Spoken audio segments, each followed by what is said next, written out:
Welcome to Good Grief, the podcast where resilience meets reality. I'm your host, Dr. Christine Malone.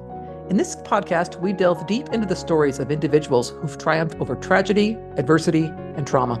In every episode, we bring you raw and honest narratives from guests who faced life's most challenging moments head on. Through candid conversations, they share their journeys of resilience, shedding light on the strategies, mindset shifts, and support systems that empowered them to rise above their darkest hours. Join us as we explore the profound depths of human resilience and discover how, even in the face of life's toughest trials, there can be light, growth, and yes, good grief.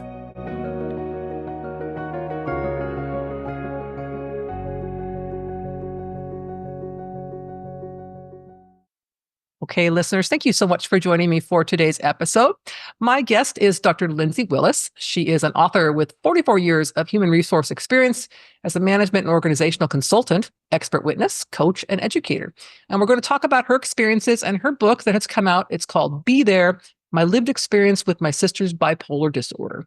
So it's a heartwarming, heart-wrenching memoir about her experience as a lifelong caregiver for her sister who was diagnosed with bipolar disorder at the age of 21.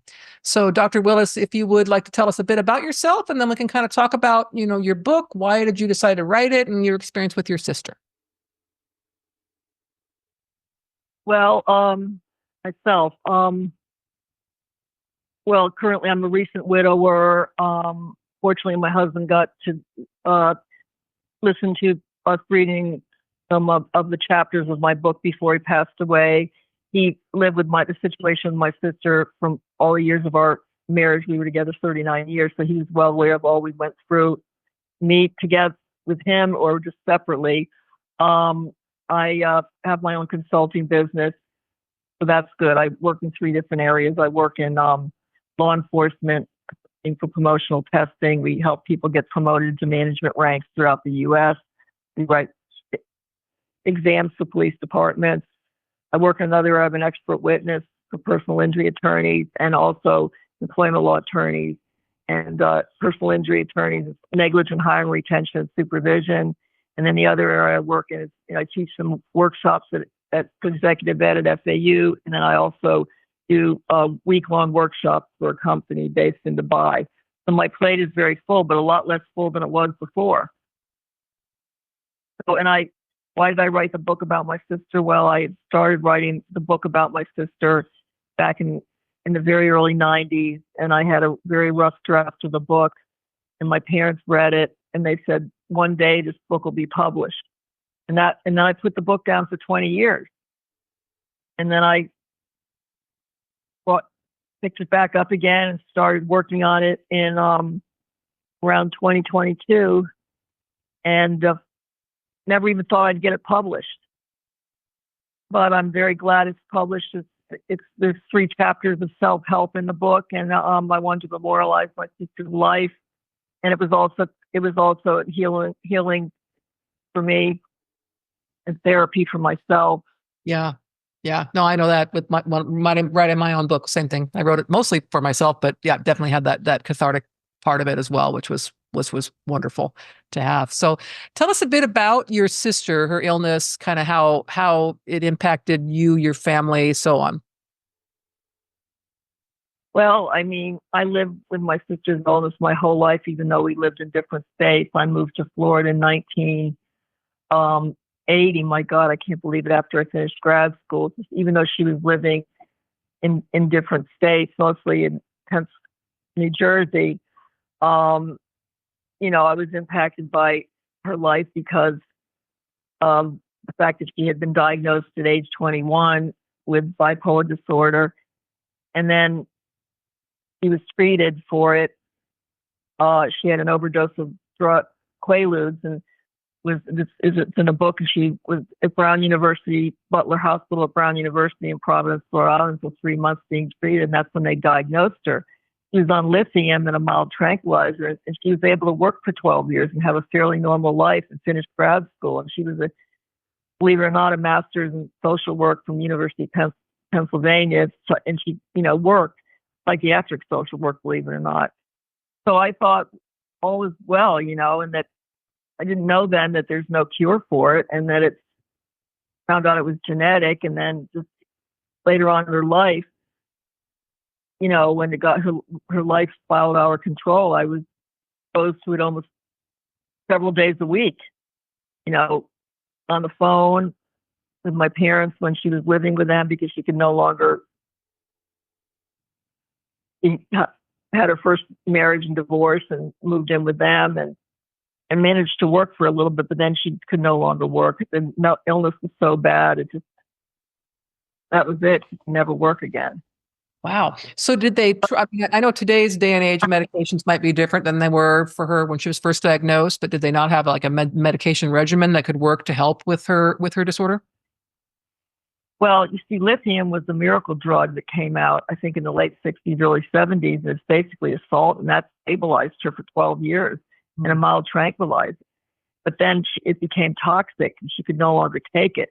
And I recall one time she allegedly overdosed on it because she had taken more than she should have because she would get her own prescription of it. Yeah.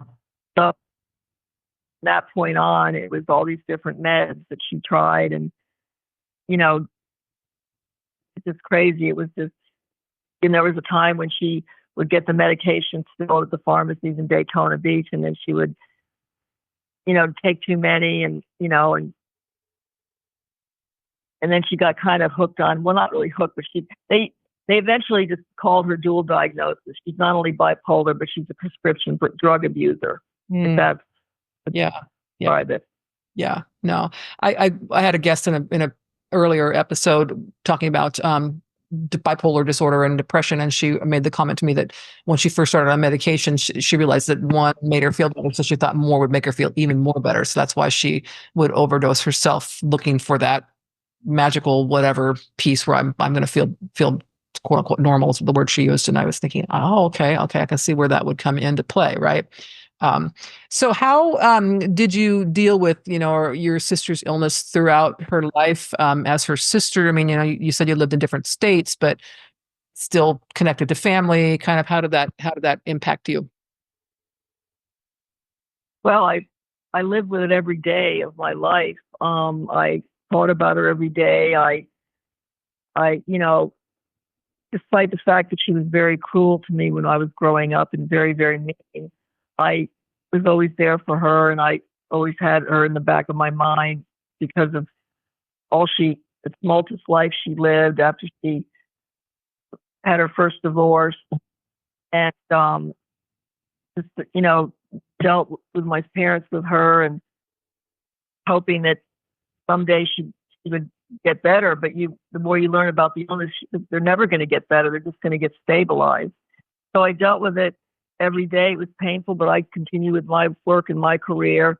But I always had, like my mother would say, put something in a box and put it in the closet so you don't think about it. But it was always there in your mind.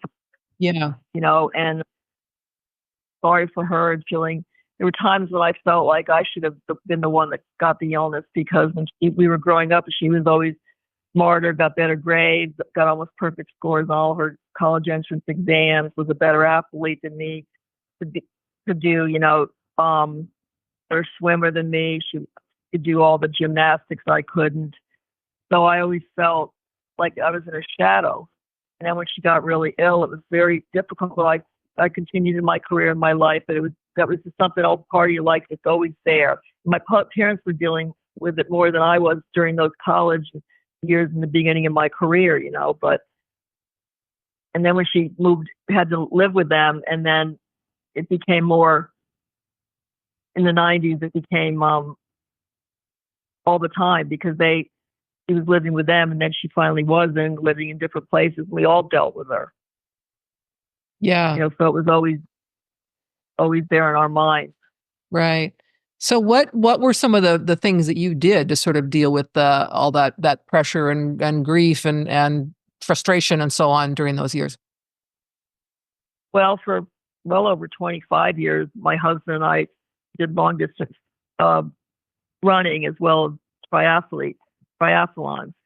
So the long distance running, training for marathons and or just running, 10K races and stuff, that relaxes you. The endorphins kick in, and you're able to deal with, any kind of stress, because when you're physically active and you're you get the runner's high. That helps you, deal with stress and Right.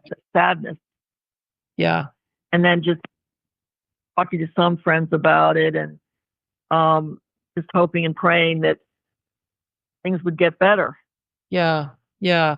So one thing I want to ask you about though is kind of the stigma. So I know there's a big stigma about mental illness in this country, otherwise other places as well, but it's just for our own culture where people don't really talk about it. So it's kind of like, and mental illness is more of a hidden illness. So it's like a disability, if you will, where I can't tell by looking at this person that they've got something going on because it's a mental illness. So did you find that, kind of, especially as you're looking for, resources yourself or looking to talk to people about this experience, kind of that stigma come into play where people are like, well, I don't know much about it, or why can't you just shake it off, or whatever the terrible things I've heard people say about persons that are dealing with mental illness?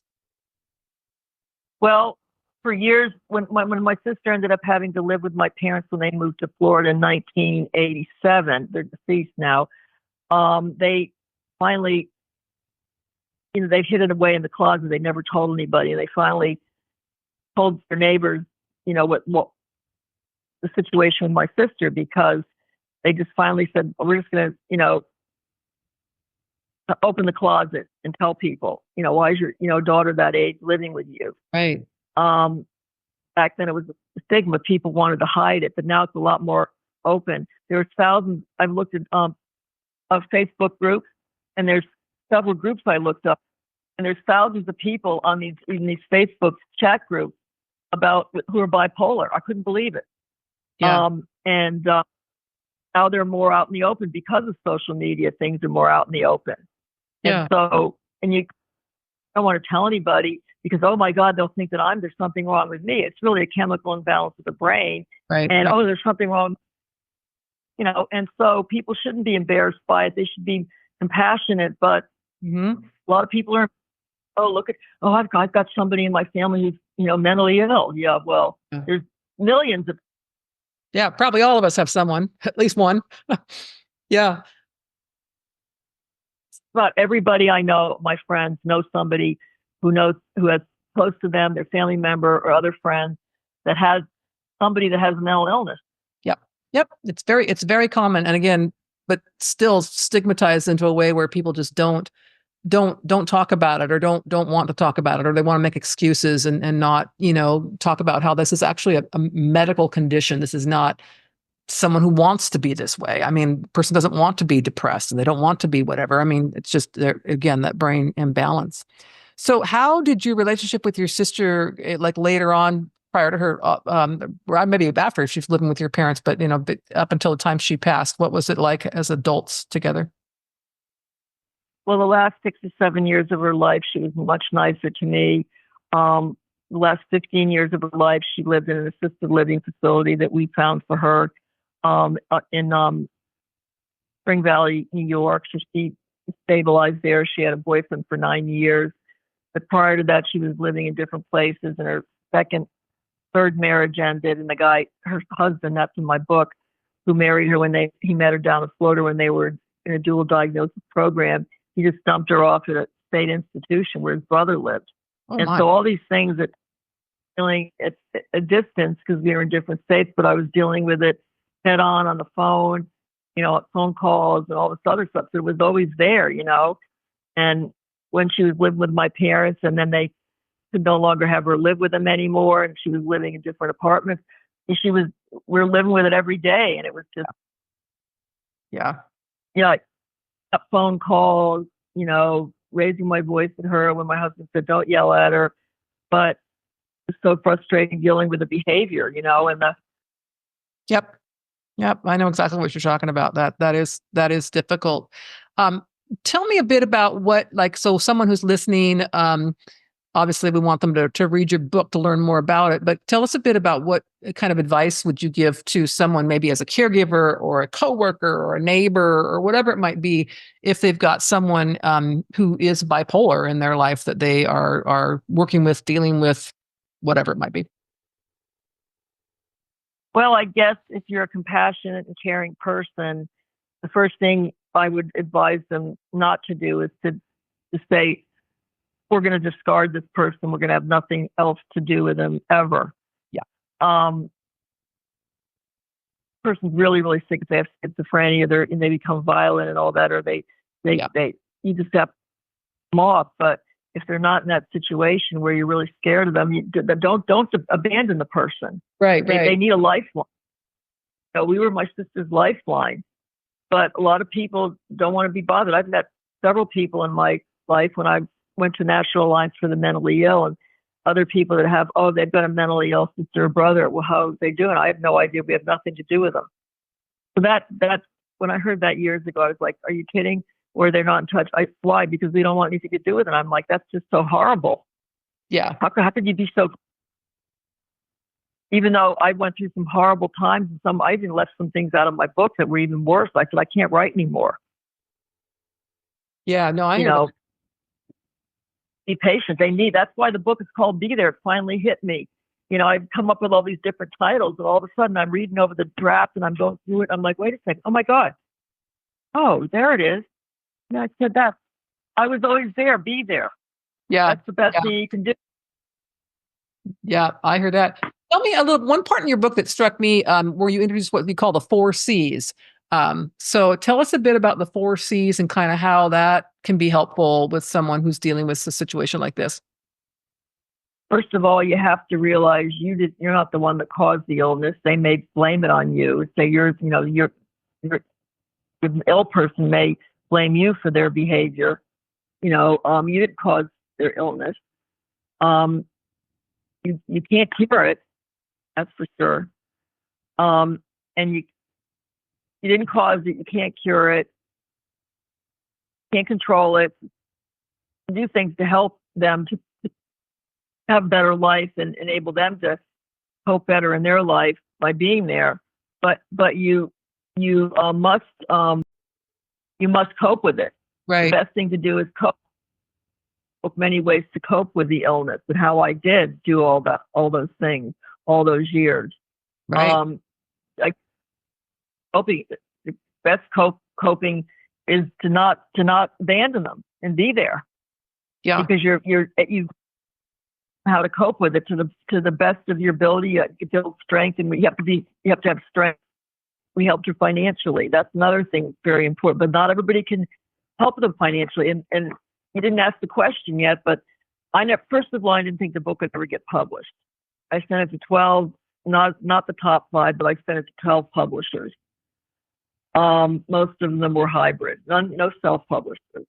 I got 3 acceptances, 3 rejections, and the others never got back to me. That's how tough it is to get a book published. But once I got it published, I didn't care about the money. I want this to go viral because I want to give the money back to society. I want to give it back to our center we have in Boca Raton that help people, and also maybe through National Alliance for the Mentally Ill. I want to give the money back to families and people that need help, because there are thousands of people living in our 10 cities on the street. They have nothing. Yeah. Yeah. They just become discarded. Help society as a whole.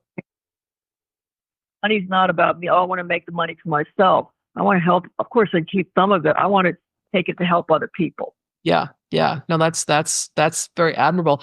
I know we're going to, in the podcast notes when your episode airs, have a link to your website and to your book so that listeners can follow up a little bit more learn more about you, about your book, certainly about, how to deal with the situation if they have someone in their life who is diagnosed with bipolar disorder, and just to learn more about it. I think a lot of things when it comes to especially mental health issues, I think just people learning more about what the issue is very helpful, so that they don't sit back, and that helps to eliminate or erase or whatever, kind of decrease that stigma that's out there about that as well. So we're definitely going to do that. But is there anything else you'd like to share before we end today? Well, I think you by reading the book, you'll read about all the different characteristics. Yeah. But there's a section on there about the different types of bipolar disorder. But then I provide numerous examples of those behaviors that my sister demonstrated. So then you learn to, a lot of them demonstrate these behaviors, like, grandiosity, pathological lying. Yeah. And you learn about, example. This is what happened, and this is what I did. Because it's going to help people, Yeah. And my website is BeThereBook.com. Perfect. Well, like I said, we'll put that in the podcast notes so people can find it nice and easy. One click. Be there. So yes. Well, Dr. Willis, thank you so much for being my guest today. I genuinely appreciate your sharing your story. I did enjoy your book, so I'm sure anyone else who has any interest to do with bipolar disorder will find the same to be true. Thank you, Dr. Malone, and we'll be in touch in the near future. Have a great rest of your day, too. Thank you.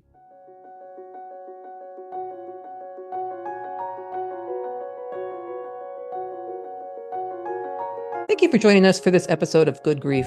We hope that the stories shared today have inspired and empowered you on your own journey of resilience. If you want to dive deeper into the themes of trauma, tragedy, and survival, be sure to check out my memoir, The Day I Became the Spider Killer, a memoir of trauma, tragedy, and survival. In this book, I shared my own raw and honest experiences, offering insights and strategies for overcoming life's toughest challenges. You can purchase the book on Amazon, Barnes & Noble, or listen to it on Audible. Your support helps us continue to bring these powerful stories to light and spread a message of hope and resilience. Stay tuned for more incredible stories on our next episode. Until then, remember, even in the face of life's toughest trials, there can be light, growth, and good grief.